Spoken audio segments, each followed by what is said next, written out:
Adima Umuafigbo daalụnụ anya nabatakwa unu n'oge Ugwumba. Igbo anyị kwuru okwu si na mbọchị amụrụ dike na mba ka amụkwara ibie. Onwe bụrụ na mgbe gburugbo mgbe aha Enugu Anọsa mgbe ọ na-abụ akpa dị mkpa aka agwa ebe ọ gada mgbe ahụ ka ọ na-abụ arịrịteto a na-asị ya bụrụ na ya bụ ụbọchị ga na-achịta azụ mana maka osi na dị anyị mara na ọ dị ihe dị mma dịkwa ihe dị njọ n'etu ọ na-eme n'ụbọchị tata ihe anyị na-emekwa bụ ka anyị mara ka anyị ga-anaghachi azụ weta nke ahụ dị mma mere na mgbe ochie wee hapụ nke ndị dị njọ ha mere maka na amara m na enweghị onye unu ga-achọ ka m egbukwa ejima ọzọ ebe ọ bụ na ọtụtụ ụmụ nwaanyị na-amụzi ma ịnọ ma ise ọ bụrụ na a tụfuru ejima bụrụ na a na-afụta ịmụ ejima mgbe ahụ dịka arụ mịa ụzi elu kịta a na-amụzi dịka ezi ụfọdụ na-amụ ise ụfọdụ na-amụ isii mana amaka esi na dị anyị mara na nke ọbụla agafere na agafere nne Igbo Igbo daalụ na mụ bụ Mike Onubu anabata unu n'oge Ugwumba nke ụbọchị tata wee na-asị gị biko n'ụsara asa maka na ihe anyị ga-eme n'ụbọchị tata ama m na ọ ga-amasị gị ka anyị gaa n'ihu Opurobios Igwe Ejenga. Ọ dị mma ndị Igbo kwuru okwu si na n'ọka onye na-eme ka ekwesị akpụ ya nwe bụrụ na n'ụbọchị tata na ọ dị mmemme anyị gara mgbe gara aga n'ala Igbo mgbe a gbara anyị sị anyị bịa n'obodo ahụ akpọ afọ ya nsị kedu ebe ọ dị maka na amaara m na ọ bụ afọ Igbo mana amaghị m ebe ọ dị ihe na-ekwu okwu ya bụ obodo a na-akpọ Umuona dị na Anambra steeti o wee bụrụ na ha chiri eze ha wee gbaa Ofala n'afọ mbụ echiri eze ịma na ihe na-ebute eji ama obodo bụ ọ bụrụ na enwee ụmụ aka ndị obodo ahụ ọ bụrụ na enwee ndị dike pụtara a na-eme ihe ụfọdụ ejiri ya na-anụ afọ obodo dịka mụnwa na onwe m kamgbe m pere mpe ihe nji mara na enwere ebe a na-akpọ Nsugbe bụ otu nwoke a na-akpọ ọzọ emena m Nsugbe bụ onye unu makwa na anyị na ya na-anọrị n'ụbọchị tata anyị ga-aga obodo Umuona bụ ebe eze na-achị Umuona mere mmemme Ofala nke izizi dịka eze na-achị obodo ahụ nwa ka anyị gara Umuona ka anyị na ha nọrị anụ Opurobios Igwe Ejenga.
na ndị nwe m ọjị ka anyị ji n'aka wee na-azụ na ndị nwoke ndị nwaanyị ndị omere ndị azụ onweghị tọrọ nọ n'afọ ekwetara m ugbu a na ana m asị mgbe ọjị anyị n'aka awa ya onye kwere ga-atata ndụ tata ahụ isi ike tata ọganihu tata ife akụ tata ife enwere agaghị akwara ka dị ụta anyị enwepụrụ ụzọ na-abụ ka aha na-abụ nwee dọkịta nwee injinia dị iche iche nke ndị aka nna ya through Jesus Christ our Lord.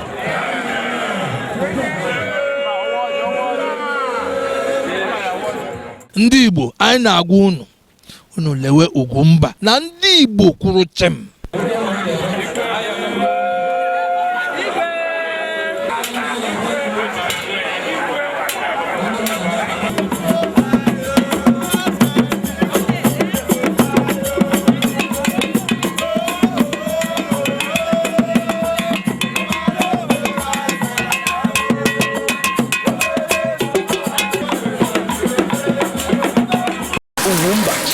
Igwe Uchenna Ọkpala Unu-Egbu Eze Chukwumele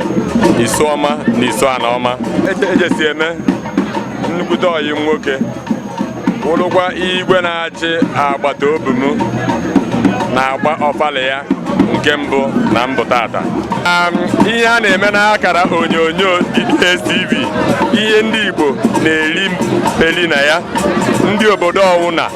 ndị na-asụ Hausa nwere ihe ha na-eme, ndị na-asụ Igbo nwere ihe ha na-eme, mana anyị nwawuzi ndị Igbo onwero so n'oge anyị nwapụrụ Ugwumba n'akara onyonyo DSTV anyị nwere nnukwute aṅụrị maka na anyị fụ na oke anyị adịghị efuzi na DSTV. Ugbu a nwa na enwere m ike golozie akara onyonyo ya DSTV tinye n'ime obodo ka ha na-enene ya maka na enwene nzele nke onye awụ a na-asụ Igbo na ya. Igbo bụ Igbo ekenekwe m unu. Ọmụba na-akpọ Mama G for General Ada dị ọra mma. Program ị na-ekiri n'Igbo Ugwumba ba na-akpọ ọ dị mma na onye Igbo ọbụla ka na-ekiri ya. Ịma na achọ na sikwe ọ naba n'ọdụ n'ọdụ ọdụ nke anyị bụkwa wa Ugwumba. Ezi Ugwumba wa nọ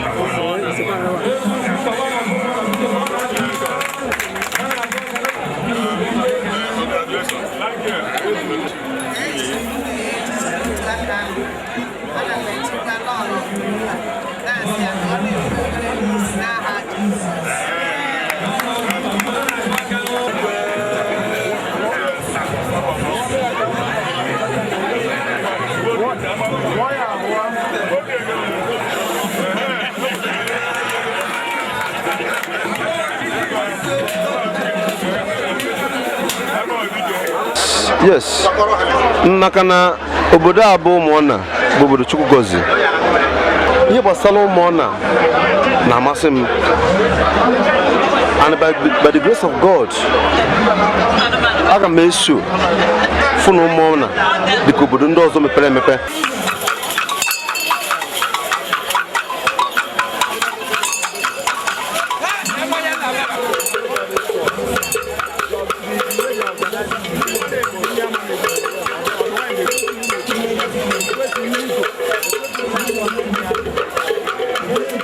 Ọ dị mma ịfụnanụ ya bụ mmemme ọ bụrụ na asị na omenala Igbo ga na mụọ echiche hazikwa na eziokwu maka na enwere ndị ka na-agba mbọ inweta nke dị mma. Mgbe bụrụ na ihe anyị na-ekwu okwu ya bụ nkwalite ihe eji mara Igbo, ọ ga-abụ ụmụaka anyị ndị nọ n'ụlọ na ndị pụrụ ije ha na-enene mmemme a, ha na-afụ etu anyị si eme ya n'ụlọ, ha na-afụ ihe gbasara Igbo maka na asị na ọwa ebe okenye na-anọghọ ka ụmụaka na-eburu udene egbuo ya ma rie chee na anụ oriri. Ya mere biko ọ bụrụ na ọ dị nke ọbụla na-eme na bụ unu biko kpọtụrụ anyị. Mana ọ dị otu ihe anyị nebere anya mgbe anyị gara na ya bụ ebe efunugo ebe m eji ọgbụ mmadụ na-aga mmemme o juru ọgbụ n'aka ya wee riri nke ọbụla ị kpọrọ ya ị ga-afụ ya ọtụtụ na mmemme a mana ọ dị otu onye na-abụghị onye Igbo, onye na-ekwu okwu ya bụ gọvanọ na-achị Lagos steeti Babatunde Fashola. Nna ya nwụrụ na mgbe gara aga onwe hụkata ọgbụ wee sị kedu ihe ọgbụ a pụtara.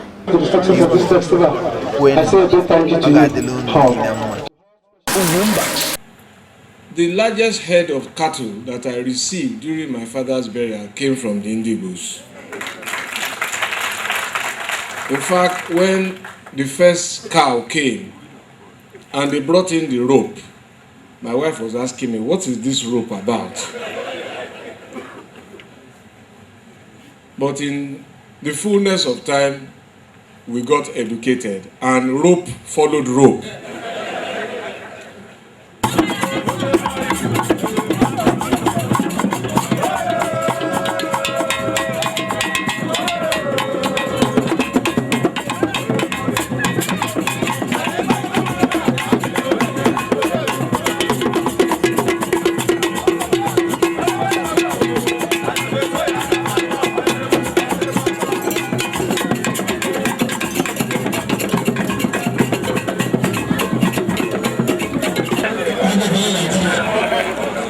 Omenala Igbo bụ igbiri onye ahụ efi ịma otu ebe a dị girigiri ụta efi agaghị abata nwa ebe a ya mere anyị ji were ọgbụ a onye ọbụla nwa afọ Igbo maọbụ onye chiri echichi n'ala Igbo inyere ọgbụ ọ mara na ọgwụ efi ka ịgbiri ya sọ ya wunye yes e nwere ebe ejichara ya mana ọ gaghị abata nwa ebe a.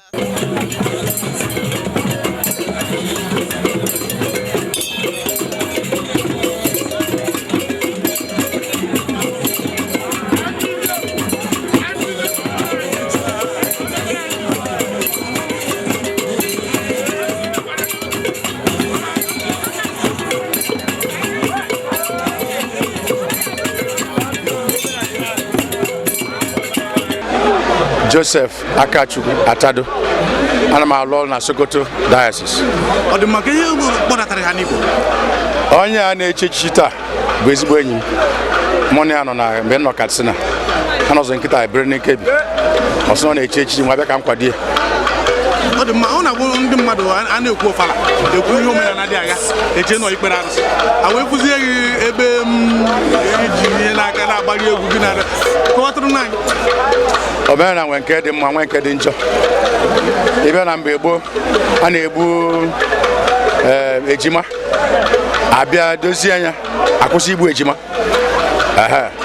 So ịgba Ofala abụrụ ife dị njọ ada agụla alụsịrị ya nke a bụ inwe anwụlị. Anya mere iji bịa wee so n'ọhịa lie yes. Ọ dị mma anyị fụrụ ihe iji n'aka mgbe ị na-aba dịka ụdọ dịka maka ụmụaka na-aghọta gịnị ka ọ bụ ka ihe ọ pụtara. Akpụ ya nye efi eji sọpọtụ ya n'ihe ọ na-eme. Ofu efi ndị enyi m si m nye efi tupu ego nye m wee nye efi. Ụmụ afọ Igbo ndị niile ndị be anyị bụ ndị Igbo ekene m unu. Ụwa a bụ ofu ndị aka na-abịa onye a na-enwe aṅụrị na-enwe obi nwanne dịka ọ n'udo achọ aka m n'iru. Ekene m unu. Ụmụnne anyị ndị nọ na Sokoto ka etu ha si eme na obodo si agbaghara kedu etu obodo ha na-ebi ọfụma. Ị mara anọ n'ala Igbo a achị na ogwu Awụsa na-agbaghara too much mana ọ dịrị etu a ọ dịrị etu a onye chọrọ ịbịa ugwu Awụsa ya bịakwa na ozugbo anyị ma anakwa anakịta.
Viva kweli!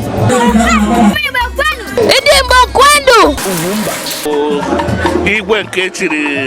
enyi nwoke owu igwe ejesie Humphrey ejesie ezigbo enyi nwoke amatara m na Katsina so onye kwado ka anyị ji bịa ebe a ka anyị wu ndị nnọọ dosa anya ka esi chie ya igwe a ụmụ anyị ha maazị ka esi asụ Igbo na ihe nna agwa nne na nna wụ ka ha nwee ike na-asụrụ ụmụ ha asụsụ Igbo ha na-asụkwana ya ha gakwa ụlọ akwụkwọ ka ha nwee ike na-amụkwa asụsụ Igbo n'ụlọ akwụkwọ ihe ndị a ka mma na ọ ga-enye aka akwagote nnọọ asụsụ Igbo ka o nwee ike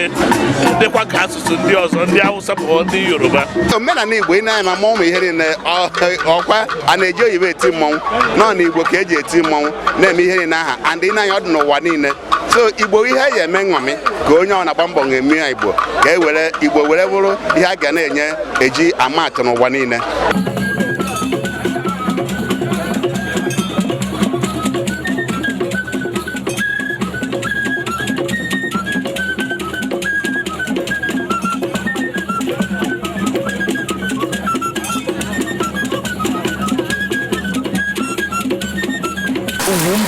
a na-eji ya egosi na ha esonyego n'ihe a na-eme maka na dịka nsị mata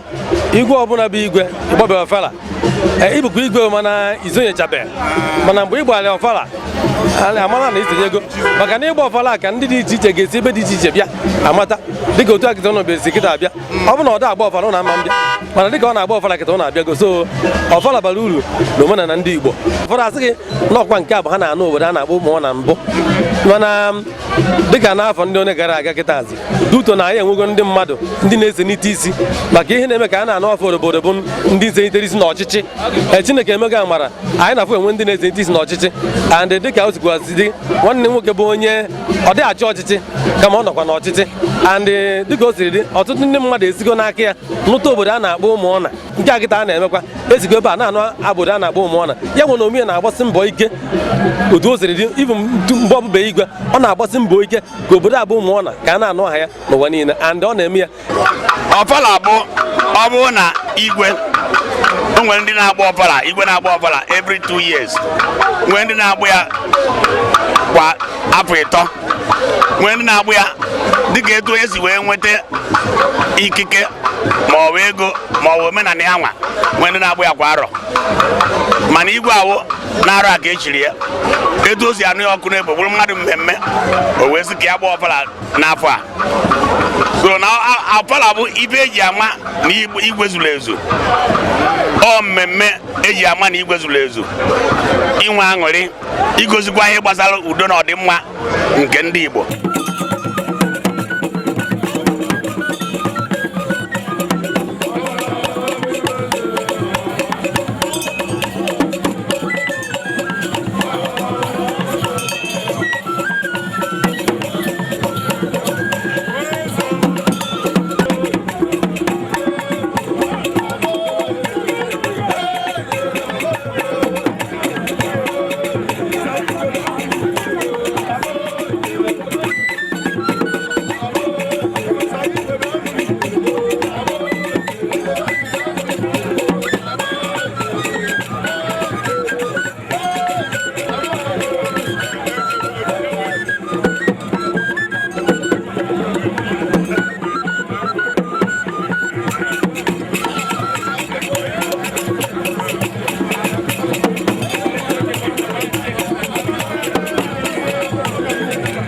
ndị be anyị ndị Igbo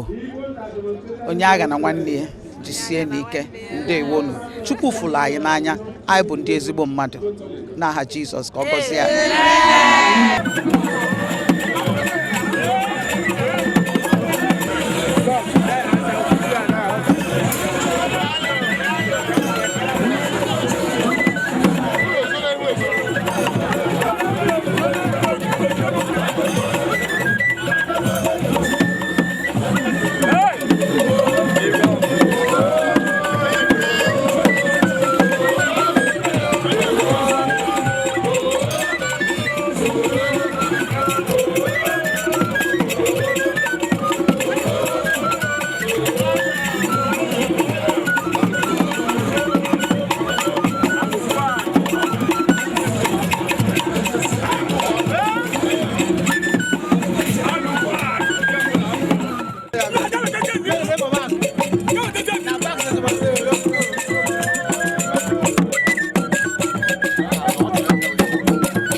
ọ dị mma ụmụafọ Igbo anyị mana anya anọrịa n'ọfụma ya bụ ọrụ na ịfụ ebe mmadụ chi ọgbọ na-aga mmemme ịmara na ihe ọ pụtara ọ ka mma ndị be anyị kwuru okwu sị na ọ na-abụ a na-egosi nwata awọ n'ikpe okwute a na-emetụ ya aka maka na awọ na okwute ọ nọ n'ime na ihe ya mere ama m na ọ dị ihe mụtara n'ụbọchị tata mana amaka osi na dị oge anyị agwụna ya mere na aga m eburu egwu wee si ebe a pụọ n'ụdị na ụkwara na anụ gbana taa na echi ka bụkwa nta Ugwumba. Ihe ọ bụla ị na-eme gbasara nkwalite nke asụsụ na omenala Igbo ị chọọ ka ọha na eze mara maka ya kpọtụrụ Ugwumba na akara ekwentị 08034714708 ihe ndị dịka egwu ọdịnala Ofala echichi mmanwụ dị iche iche iri ji ịnwa akwa nakwa egwuregwu n'ụdị ọbụla zitere anyị ozi n'akara ekwentị 08034714708 ndewo